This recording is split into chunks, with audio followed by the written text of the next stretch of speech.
Well, Serena, I want you to introduce our special guest that we teased last week. Yes, we have actor Michael Gier, director and producer of a documentary called Wounded Heroes, on with us today. Well, welcome to the show, Michael. Glad to be here. This is great. Well, hey, the first question we should have asked you, is it Michael or Mike? People get.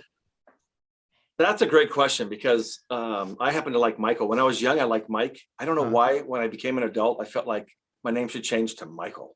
Well, so I've been Michael most of my life since I've been an adult a very long time. Well, I am a sailor and I still go by Mike. That tells you all you need to know. Young at heart. That's all we're going to say. Young at heart. Your wife calls you Michael. Well, that's when she's mad. No, I'm Well, kidding. but I know your wife calls you Michael. That's all I know. I've only heard her call you Michael. Oh, me. Oh, Yes, you. Oh, no. Mike, the child in me is Mike. But yeah, she calls me Michael when she's mad too. So me and him have something in common. I feel like I've never heard Regina call you Mike. Yeah. Well, she's mad most of the time. Hey, they say when you're a sailor, right? There's like the little boy. He says, "Mom, when I grow up, I want to be a sailor." And she goes, "Well, you can't do both. You got to pick one." Good. So I never grew up, but anyway, we'll get back to the film. So give us a little background first on how this came to be. I mean, I heard that you funded this yourself. I don't know if that's true or not, and I wanted to ask you.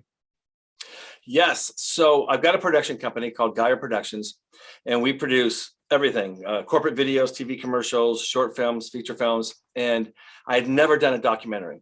And I met this guy in San Diego named Carl, and he was on 16 different medications, down from 18, to help him battle his post-traumatic stress. And he was still a mess. And he just said the medications weren't helping. It just pushed back the symptoms, but it didn't solve the problem.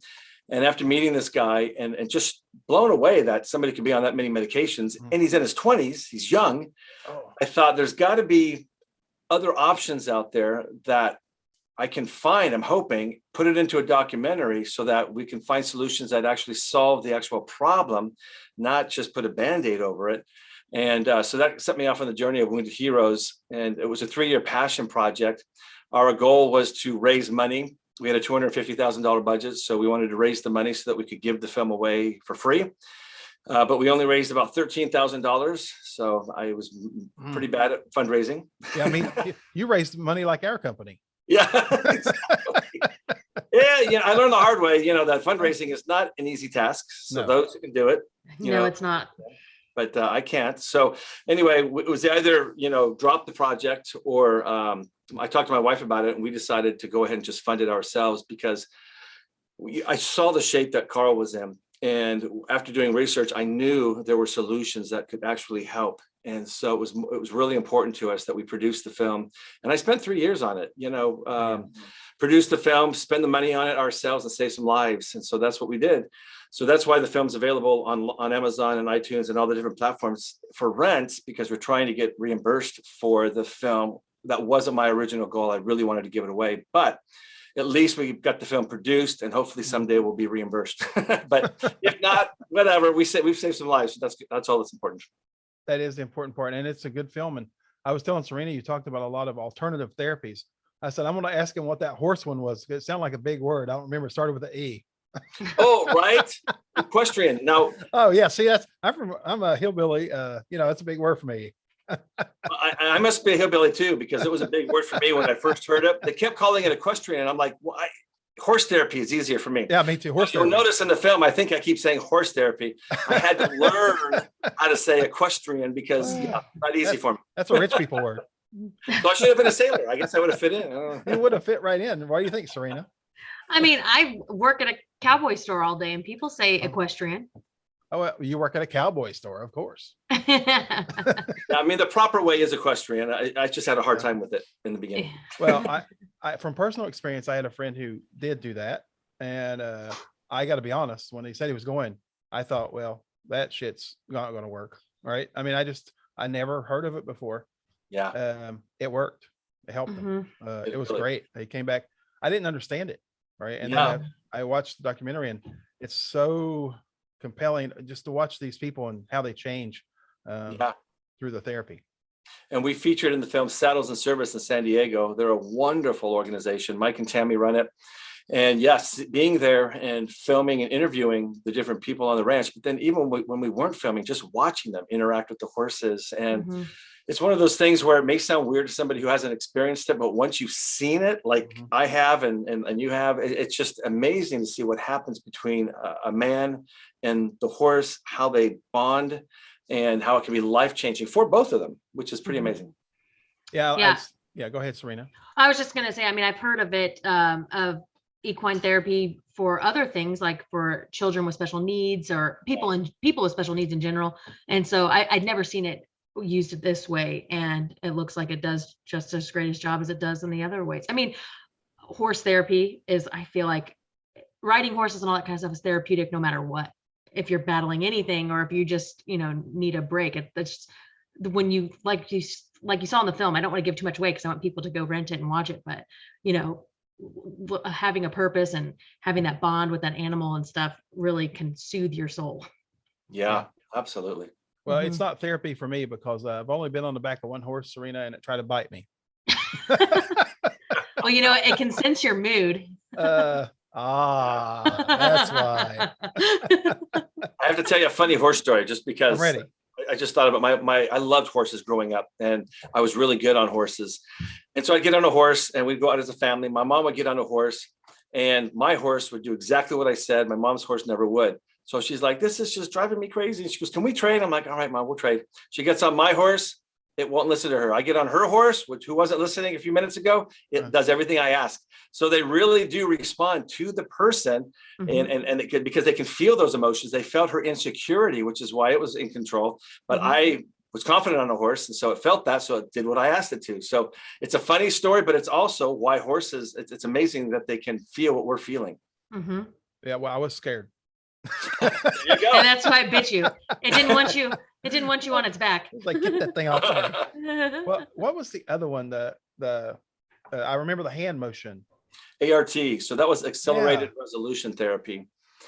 And so we featured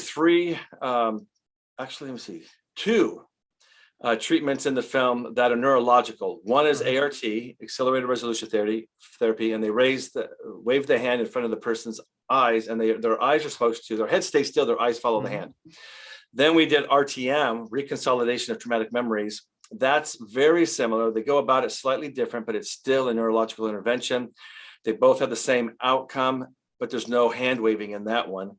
And then in my other film that I released last year, Healing the Heroes of 9/11, we featured another neurological intervention called TRP, Trauma Resiliency Protocol, that also has no hand waving. And the film was Healing the Heroes of 9/11. It was an amazing film. We just showed first responders who had been battling post-traumatic stress the last 20 years and had a very difficult time. We put them through TRP, and then we filmed them afterwards just to see if it made a difference. And it made a huge difference in every single one of them.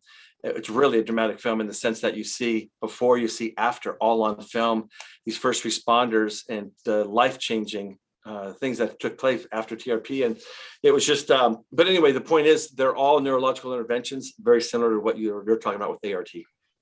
Well, you said this was a passion project for you, and it sounds like you're going right back to making some more films to help people. So this must have really gotten to you. Well, everything I produce, whether it's a short film or a regular feature film, I always like it to have a positive message. I'm not somebody who would just produce a drama for no reason. It's fun to have, nothing wrong with that. They're entertaining and stuff, but I always like a message, whether it's a comedy or drama, anything that we produce, I want it to have something that's going to impact the viewer in some way.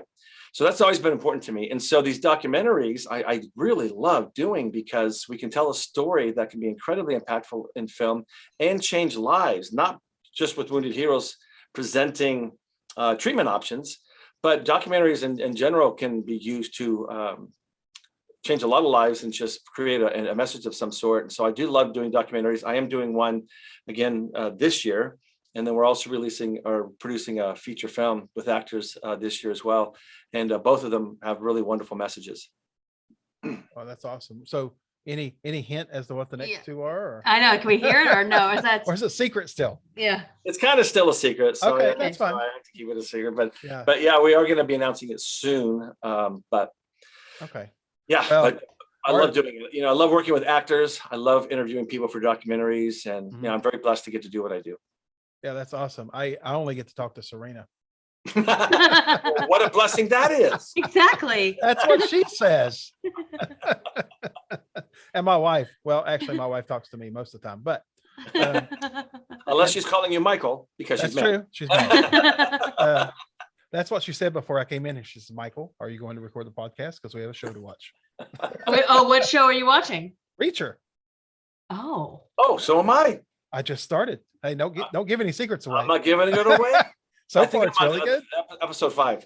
I don't even know what you guys are talking about. Serena, you're behind the times. Yep. I guess so. New show on Amazon. Now, you've been an actor for a long time as well. What age did you start acting? I spent most of my life as an entertainer. I made a living as an entertainer for most of my life, but I started, very young. I started getting trained when I was about 14, but I was always singing as a young little tyke running around the house. But I started doing musical theater at the age of 14 and was starring in local productions in San Diego by the time I was 17 or so. And then I went after a career, and it was, for me, it was always, I'm a singer, dancer, actor. So I always did musicals, and I moved to Los Angeles. I'd audition for jobs. I'd get hired. I'd fly out, perform. I did Broadway shows all over the country. I spent a year in Japan starring in a show and just performing as a singer, dancer, actor in all these different shows. And then eventually I got older, which is no fun. And, I wanted something more. I wanted to be able to get my feet grounded in one spot and not have to keep flying out every time I got hired to go do a show. And so I was hired to do a show here in Los Angeles, where I live now. I don't know, years ago, 5 years ago. And I ended up doing that job for 5 years. And so that kind of got me in one place. And then I started doing television and film acting since I was here in Hollywood anyway. And once that show ended, I just stayed and continued doing television and film acting, which I still do. And then in 2009, I started the production company so that I could also produce and cast myself. Oh, right. You always guaranteed a job. To cast me, I will. That's smart. Talk about nepotism. I'm hiring and casting myself. You know what? I'm going to be a producer. That's the only damn way I'm getting an acting job, Serena. Right. So, but thankfully I do get other gigs in television and film projects, but I also cast myself, honestly. But I love producing and I love directing. I love being behind the camera, but I still also love being in front of the camera. But I haven't been on stage in quite a while and I miss it. I mean, there's nothing like a live audience doing a Broadway musical. Those amazing shows, Oklahoma, Anything Goes. Mm-hmm. There's just all these great shows I've gotten to do in a live audience. It's so exciting, and film is fun, and television is fun, but it's not as fun because you don't have a live audience. Well, and it's kind of boring. I was going to say, I've been on the set, been lucky enough to be on the set of quite a few movies, and the same scene, 10 times for 10 seconds of film, right? Yeah. When it's live, you mess up. Yeah. Oh. I remember I was doing a show in San Diego. I was tap dancing my heart out, and I don't know what happened, but the next thing I knew, I was on my butt. the show kept going, and there wasn't any stopping, cut, let's take that back, like we wouldn't film. It was like it kept on moving forward. Oh yeah, still flying. So I'm back up on my feet and got back into it. But that's what I love about live theater, though. Yeah, I do too. I love watching it.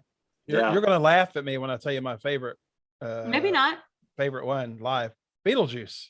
Oh, really? I've never seen that. It's Me funny. neither. It's adult. It's funny. I've seen Romeo and Juliet, all the normal stuff, but Beetlejuice to me was my favorite. And I love Beetlejuice. I don't think it's ever been in Kansas City though, or anywhere I've ever lived. I didn't know there was even a live production of it. I saw it in DC. I thought it was going to Broadway. I don't know if it made it to Broadway. I think it was. My daughter just asked me to find her tickets to Seussical, which I guess is a Dr. Seuss musical. Oh, well, that sounds fun too. Yeah. Yep. I heard we went to A Christmas Story. My girlfriend was starred in that as the mom, and we went to that here in Kansas City just during the holiday season. So now my daughter's like, I want to see them all. Oh, that's good though. That's good. Uh-huh. Yeah, I got to drag my kids to the play now. Oh, they loved it. Yeah. I have to tell you, since we mentioned Beetlejuice, we were out to dinner the other night, and we saw Beetlejuice. Michael Keaton was there. All Michael right. Keaton's at the restaurant with us. So we go down to Brentwood. There's a lot of great restaurants down in Brentwood, and every time we go down there, you know, we're always seeing the big stars. We had dinner right next to Harrison Ford one night, and his wife and their child. And then we saw Michael Keaton at the bar at this restaurant we go to. That's the same place we saw Harrison. And then I've run into Adam Sandler 3 times down there.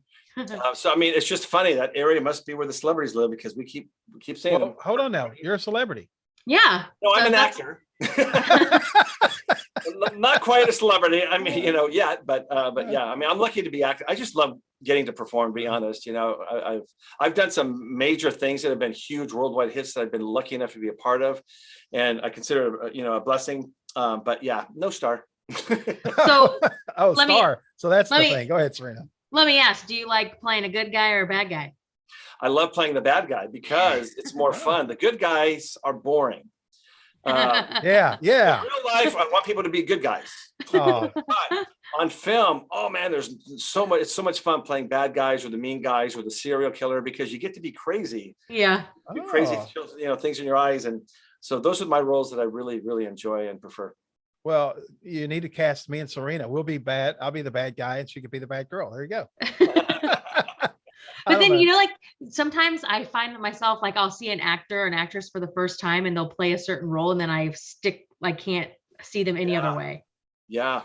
I'm sure it's like that for a lot of people. Maybe, I don't know. Well, the ones who get like Kramer from Seinfeld, or Oh, I don't know if you guys remember Luke and Laura from General Hospital. I was just reading something about Luke. It's a soap opera, but you know, it was back in the day. They had something like 30 or 40 million people watched them get married. They were such a popular couple on General Hospital. But everybody saw Luke, the actor Anthony Geary, as Luke, and so he was a huge star. The whole country knew him, but he couldn't get away from being Luke. You know, and I've heard that with many characters that they're known for. They can't get away from that character, and it kind of makes them a celebrity, makes them a lot of money, but then it also ruins their career. They can't get anything else because everyone sees them as that one character. Sure. Yeah, that's a problem. I mean, sometimes I'm the bad guy in real life, so I guess I could play that. My kids probably think I'm the bad guy all the time. Yeah. Oh man, we were getting off topic. Hold on. Yeah, I know, right? I got to reel us back in. Me and Serena do this all the time. Well, I want to talk about documentary some more. Yeah. Because I gave Serena a hard time before we watched it. I'm like, Serena, I hope it makes you cry. Then, like within 5 minutes, I'm like, well, that sucks. I had a little tear in my eye. So I thought you did a good job capturing, you know, what it's like for them, honestly. Yeah, and you know, when I was interviewing them, you know, sometimes, you know, I had to hold it together, but I edited the film, and I can't tell you how many tears I shed editing it, just seeing it over and over again, and you know, also remembering when I was there and just seeing, this is the best part about the film. It's a film about hope, because everybody I interviewed were people who were lost, who hated their lives, who had considered suicide. Others had tried to take their lives by suicide, and they were miserable. But now, because of an alternative treatment that was featured in the film, they are living happy, fulfilling lives. And they're shedding tears because they can't believe how happy they are, something they thought would never, ever be possible. And so it's a film about hope. So all these alternative treatments really are there to say there are options available to you, but the veterans and first responders we interview are there to say, we were where you are. We made it to the other side, and you can too. That's what I want the viewer to understand. You can also make it to the other side, just like we have, because of the alternative treatments they happen to found. So that's a powerful message. And it's actually the first film that's ever been produced that provides solutions. Everybody talks about post-traumatic stress, but they don't provide solutions. It's always the negative, and this is happening, and that's happening, and why does it happen? A lot of different topics, but this one provides solutions, and which is why I think it's important. So when you had all of these different guests on your documentary that had their own personal stories, I guess I have several questions. So did you find these people after they had already done this therapy, or did you find these people pre-therapy and they did it like over the 3 years it took you to do the documentary, or how did that work? Yeah, no, that's a great question. So everybody I interviewed in Wounded Heroes had already been, the post-traumatic stress was behind them. They no longer had post-traumatic stress. So a lot of people say post-traumatic stress, you can't be healed. Well, I'm a civilian. I've never had post-traumatic stress, but I can tell you the dozens and dozens and hundreds of people that I've talked to who said, I am healed. And they are veterans and first responders who were and had very bad post-traumatic stress, couldn't sleep through the night, couldn't keep their marriages, and again, we're living miserable lives, who today say, I'm healed. I no longer have post-traumatic stress. So it is possible based on what they have told me. So every one of them in Wounded Heroes had already been healed. They were just sharing their story of where they were before, what they found, and how it helped them to heal and be where they are today. Now, the other film that I did last year, Healing the Heroes of 9/11, that one was the other version you just mentioned. They still had post-traumatic stress in the beginning of the film. We had each of the 5 first responders, 1 from the Pentagon, 4 from 9/11 Ground Zero, tell their story of what they experienced and what their battle with post-traumatic stress has been the last 20 years. Then we put them through TRP, and this is 220.org who does this treatment called TRP. They put them through the TRP, and then after that, we went ahead and interviewed them again to see if it helped. And then again, all 5 of them had life-changing transformations. And so they were both done a little differently. Wounded Heroes, they're all healed. Healing the Heroes, they weren't, but then they were. Yeah. Well, I was curious. My husband wrote a paper about all these kind of healing processes when he was just finishing up his bachelor's degree. And I remembered some of these therapies that he had written about. And so seeing actual real people talking about it, had us both like staring at the TV, especially, my husband, he's like, I don't know if I want to listen. He doesn't like to hear people talking about, wanting to commit suicide and things like that. Yeah. But he was real into it because of what he had already studied himself. So I was curious if you had trouble finding people, or, sometimes people don't want to talk about that stuff. So exactly. I was curious if you had trouble finding people to be on this documentary. So for Wounded Heroes, I did have some who were not willing to do it. They had great stories, but they didn't want to be known as that person. They didn't want it to affect their future employment. You had post-traumatic stress, is there something still wrong with you? They didn't know. So I did have very few, but some that did turn it down. Others, though, were like, you know what, this is going to save lives, telling my story, then I'm more than willing to get in front of the camera and let people know that they can be healed. So they did it thinking about others and how it could help them. Yeah, well, that's awesome. We work with employers, and there are a lot of employers out there who understand post-traumatic stress and will actually, if a service member is having trouble in one area, loud noises sometimes trigger people. They'll actually move them to another area. They won't fire them. They'll help them and move them somewhere where they can work. And there's some companies I know that, when you mention post-traumatic stress, like you said, they don't understand it, so they're immediately put off by it. Yeah. And that it shouldn't be like that. Yeah. No, because it's an injury, and I was different than a broken arm.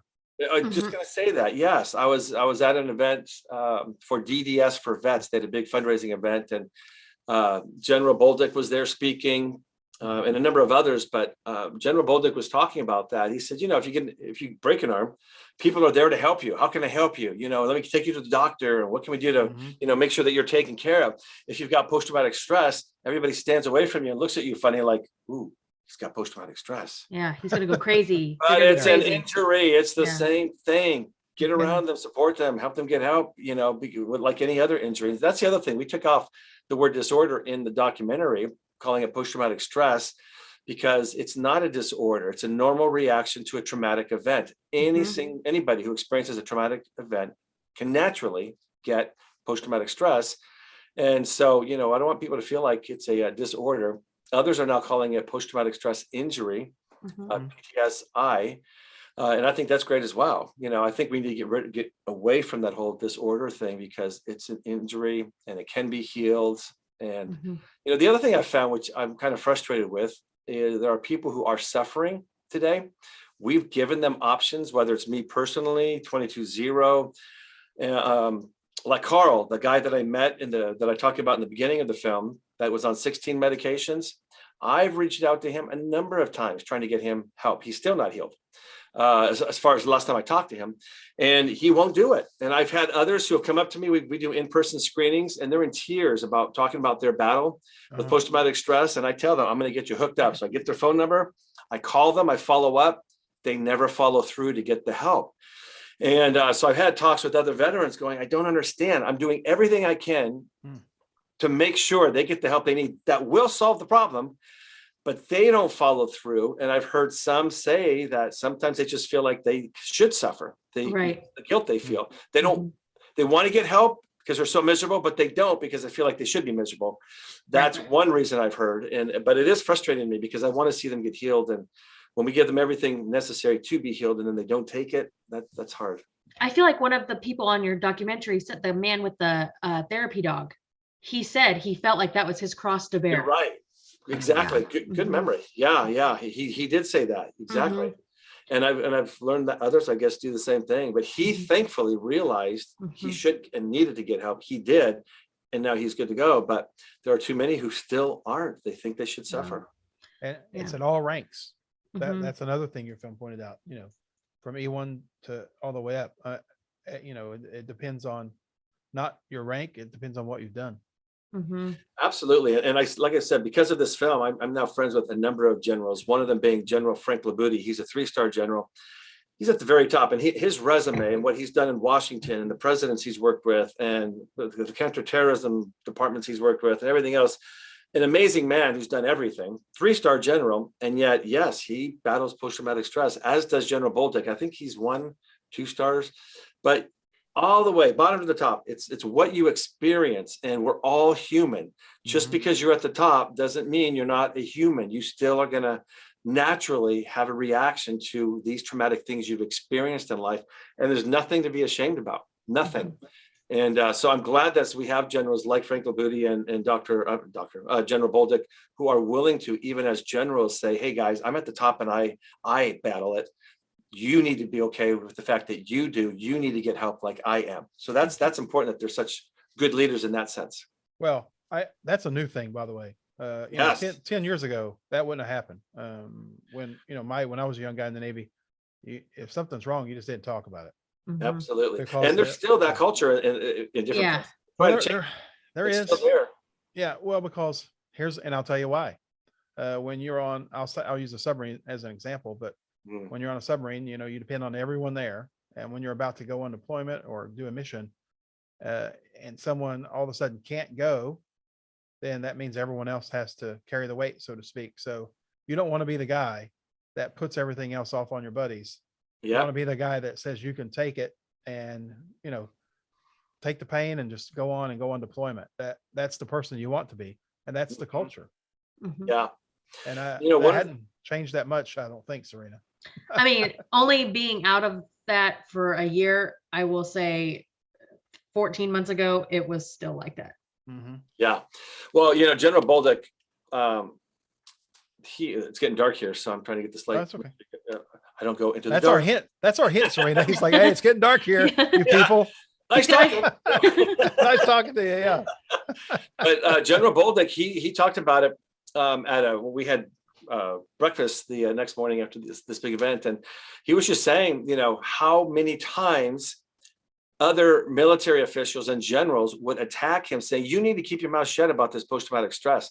You need to get rid of that dog you keep walking around with because you look weak and you're making all of us or anybody who battles post-traumatic stress look weak. And you're a general. You shouldn't be making anybody in the military look weak, especially yourself as a general. Anyway, he talked about openly that battle he still has. Wow. Man, that's hard to believe, but I can see it though. Like you said, I was gonna say it's not really hard to believe, I guess. No, it's not hard to believe. Bad, but true. Yeah. Well, we're war fighters, right? We fight wars. We're not supposed to deal with any of that stuff. Yeah. But you do. And I do want to say something before we let you go. I do appreciate you bringing it out. It's not just the military, but the first responders, the frontline workers. Post-traumatic stress isn't something that the military owns, and you pointed that out. Sure. Absolutely. I mean, there are people that have post-traumatic stress for things that have happened in their life that we don't know about, or I know people that won't get in cars because they got in a horrific wreck and they are afraid to drive, and that's something that's triggered in their brain. That has caused them, that's causing the problem. So I feel like, just to wrap it up, if somebody was listening to our podcast and wanted to seek help, is there a way for them to find these therapies through, do you have a website or something that they could go to get started with something like this? or Well, find something in their area? yeah, well, I can give you a couple of things. So first of all, Wounded Heroes is available online for people to watch. Mhm. Like I said, Amazon, iTunes, whatever else. It's only like $4 or $5, but if somebody can't afford it, I will give them a link. They can just email me through Gier Productions. We have something called Sponsor a Hero, where people have purchased screenings that we give away. That's another way that we've been able to get reimbursed. We have wonderful companies and individuals who are sponsoring heroes, buying X amount of numbers of screenings, and then we give those away. Mhm.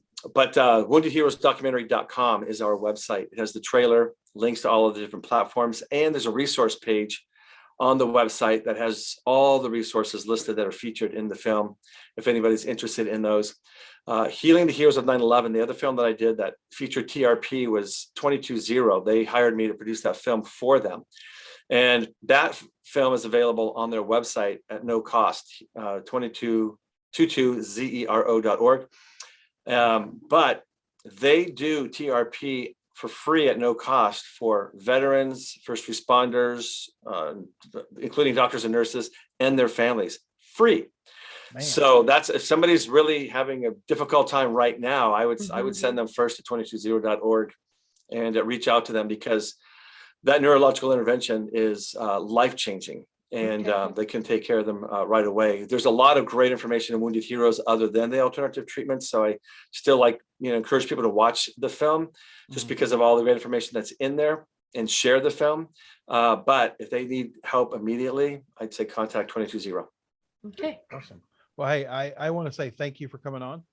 We'll let you off the hook here. I'll stop and I'll keep you on, and me and Serena will talk to you after recording. But I appreciate everything you did, and the fact that you came out of your own pocket for this because it was the right thing to do tells me what kind of person you are. So I appreciate it. Thank you. Appreciate that. Thank you.